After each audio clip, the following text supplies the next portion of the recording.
How do you handle that though? Because so much, you already referenced it, the 31 turnovers. I think it'd be easy for you to take a step back and say, all right, guys, don't turn it over. Like you turn it over, you're coming out. You turn it over, you're not repping with the ones. I mean, but then again, you're kind of cutting the guys off at the knees because then they are going to be resistant to take chances. They're going to be hesitant to push the ball into a tight window.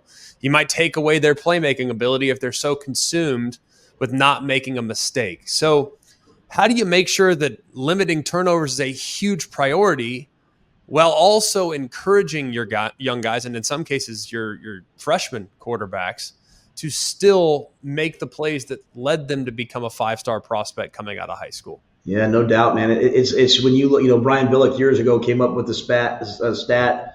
He called it toxic differential. Other people sometimes call it double positive. But basically, hey, we want to win the explosive play battle, but also the turnover battle. Like, Yeah. if you win one without the other, you can be really conservative, and you won't beat yourself, but you won't be explosive. And you can be really explosive, but also beat yourself. And so, finding that balance, and I think it's really the key to coaching today, is getting players to not worry about the result, but just stay in the moment. Like, hey, how does this play work? You're throwing four verticals, man. Like, it's a one high post safety. We're gonna take three in a hitch, man, and we're ripping the seam opposite the lead of the safety. And if your guys are doing what they're trained to do, then we'll live with the results. If all of a sudden now, instead of taking three in a hitch and they take three and two hitches, or they pump fake and try to run it and they throw, that's where we're trying to coach that away. We're trying to say, hey, do exactly what you're trained to do and trust yourself. And, you get out on a scramble, try to make a big play, throw the ball down the field, throw the ball out, along the sideline, man, but don't throw the ball back across your body. That's not what we're trained to do. And so I had the unfortunate pleasure of coaching against Tom Brady when I was in Carolina.